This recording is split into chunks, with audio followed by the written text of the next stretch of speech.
Yo, yo, yo, what's up, beautiful soul? So this is my last chapter, my last tell-all. If you like, I have a book that I'm working on. Please support as I will use the proceedings to help those that are less fortunate. I want to talk about blessings. I'm just going to touch on lovers. So all the women that I tried to be with, my first love had kids with somebody else, so I just counted myself out. The women that I had crushes on, like in school, I asked one girl, I was in love with her. Look, she didn't pay me no mind, and gave me the okey doke in high school. I haven't really, and I had a girl that originally she scrapped my first girlfriend, like beat me up. Okay, so as well as men, like I either got beat up or used. So, but the end to this, right? So the blessing here in all of this is that God's rejection was my protection. So now I'm healed. I've healed all this trauma. I'm happy. I'm present. I can make my own money. I have had a career in the military. I'm set, right? And there's more abundance in the future. So I can attest to pure miracles as well. So first one.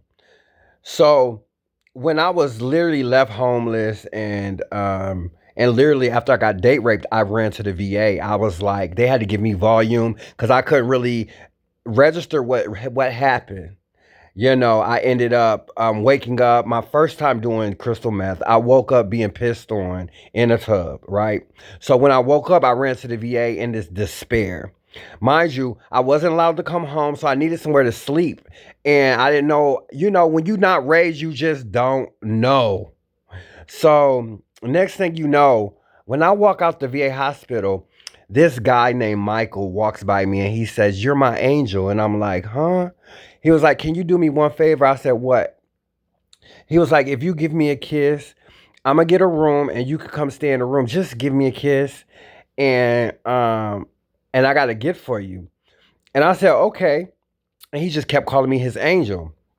So when I went up there, first of all, that's weird to me anyway, because but I'm just a nice person, and I knew that that's all he wanted, and he just really felt like I was his angel. So literally, y'all, this man gave me his whole disability check, signed it over to me, right, for a whole year while he signed himself into a mental asylum, and told me that he has land and a lot of money that he wants to leave to me. And guess who my record of residence was that at that time, that if anything was to be left to me. Out this random, like this happened randomly. That is a pure miracle that literally to this day he's like, "I left you land and a big home and a lot of money. And this is what I am to look for in the future," he said. Well, I ain't seen nothing yet. You know what I'm saying? I'm still, but that was one miracle. I haven't seen him since, right? It's a lot of people that knew, a lot of old veterans that knew that I needed help that would let me, because in some of them dorms in Long Beach, they couldn't have guests, but they would let me sleep like under a chair or something like that. They're more like small miracles. Or like, because I was gonna go sleep in the alley before Michael gave me that money, or he wanted me to just come up to the hotel and give him a kiss. So when people say all of that, like I'm very just not. You can't put me in a box, right? Because God has worked through certain people. Um, Through the trauma of the first stepmother, I learned how to do hair really well. So when I went to school on a full ride scholarship to sing opera, I also went to cosmetology school. So I was working at a hair salon. So I turned out to be really good at doing hair. So these are miracles and blessings that happen through trauma. I was also a stage kid. So I went to Barbizon modeling school. What else? I've learned to sing opera at the age of 13. Um, I mean, I have an extensive resume that through trauma I was able to focus on, or whatnot, or what have you. So when I joined the military, I was actually very decorated. I was sung the national anthem for many generals, post commanders. I received a lot of coins, a lot of merit, and of course, a lot of amazing good times.